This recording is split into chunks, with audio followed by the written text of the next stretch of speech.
everyone, welcome to today's video. My name's Laura. I'm currently a healthcare support worker and a student nurse, and I'm going to be talking to you about how you can prepare for your nursing degree. I'm currently studying to become a nurse via the part-time flexible route. So what this means is I'm currently employed and supported by my trust to undertake my training as a nurse. So I work part-time and I study part-time. So this route will take me 4 years to complete, and at the end I will be a registered nurse. So I've made some notes on some of the things that I think will help you in your journey to becoming a nurse. So firstly, if you are currently a healthcare support worker and you're wanting to progress and develop and become a registered nurse, the first person I would say to speak to would be your line manager. And also every trust has an education facilitator. Now, if you get in touch with them, they're very, very helpful in explaining to you how the course is run and what you need to do to apply for the course. You do have to have support from your manager. So as long as your manager's able to say they're willing for you to apply for the course, that will be fine.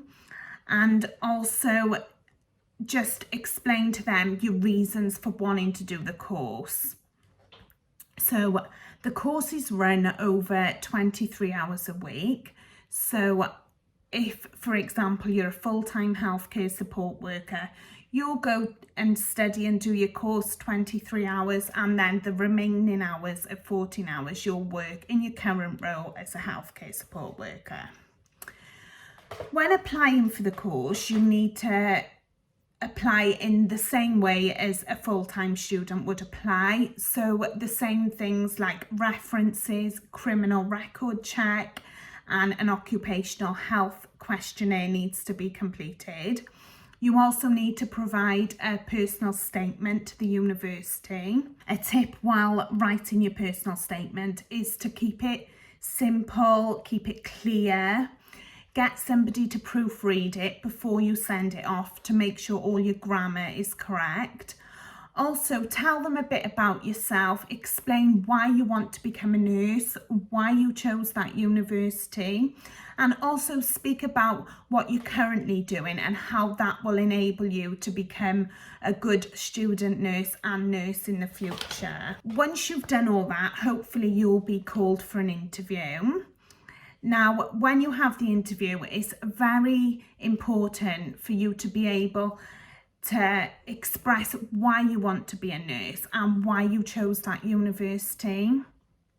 So just bear in mind that they might ask you, well, why do you want to be an adult nurse as opposed to a children's nurse? And why did you pick this university as opposed to a different university? So make sure you can answer those questions. Also, have a think about what skills you can offer. If you're a healthcare support worker, I'm sure you've dealt with a range of different situations in your current job. And also, perhaps you might have additional skills such as venipuncture, where you take a patient's bloods, and also carrying out ECGs on the patient. So any extra skills you've got, just make that aware to the person who's interviewing you.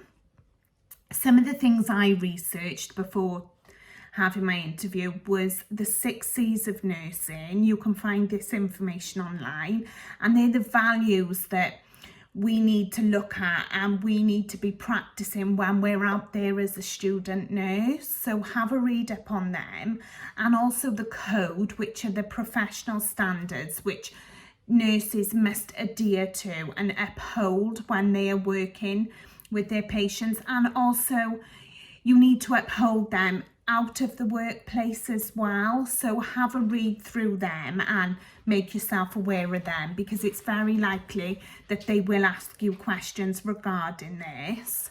When you've been offered a place, when all that's done and hopefully you get accepted onto the course, some things I would recommend doing before starting. So I've made a list of these. So first and foremost, invest in a really good anatomy and physiology book. There's loads out there to choose from. I currently have the Ross and Wilson book, which I think is incredible, but don't feel pressured into buying them new. You can get, there's loads advertised online which people sell pre-owned, and also the local library. And if you are obviously a healthcare support worker, the hospitals have libraries, so perhaps you could borrow one of them before undertaking the course and just have a good read through that. Also, I tried to brush up on my maths skills because we do have certain tests we need to carry out, drug calculation tests, and just brushing up a little bit on your maths skills, that's a very important thing to do. Don't panic in regards to maths. Like, you don't have to be absolutely incredible at maths, but just if you've been out of school for a while and you haven't studied and done maths recently, I did a course locally in an adult learning centre, and it just familiarised myself with everything again. Another good tip before starting is to plan how you're going to manage your time. So obviously you're going to be working part-time as a healthcare support worker, and you're going to be studying. So just perhaps buy a planner or invest in a notice board and just plan out how you're going to manage your time, and have set like tutoring times or study times. Just have a think about when you're going to be able to study and do reading and carry out assignment work. So that's what I do. I've got a planner and I set specific times for when I'm going to switch off from everything and just concentrate on my studying. So that's another tip I would give. Also, I would have a read up on some reports. So two I would recommend would be the Francis report and the Andrews report. Now, these reports were where there was a public inquiry into poor care provided. So basically there was poor care provided to people, very, very poor care, and these reports came after the inquiries had been done, and there have been significant changes and improvements to the nursing since these reports have come out. So I would have a good read of them and just familiarise yourself with them too, because they will help you look at nursing and look at how we need to be working today as a student nurse. So that's some of the main things.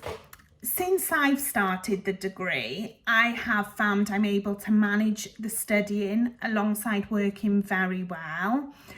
It's all new to me at the moment. I'm still learning, obviously, with the studying side of things, but I'm really enjoying it. And I think for anyone who is a healthcare support worker who wants to progress and wants to do more and become a registered nurse, this is a very good route for you to take, especially if you are unable to give up work and take the full-time route. So I hope you found this video useful. If you've got any questions regarding the flexible route in getting into nursing, please comment below. I'll be more than happy to reply to you. And if you are looking at applying, good luck, and I wish you all the best. Bye.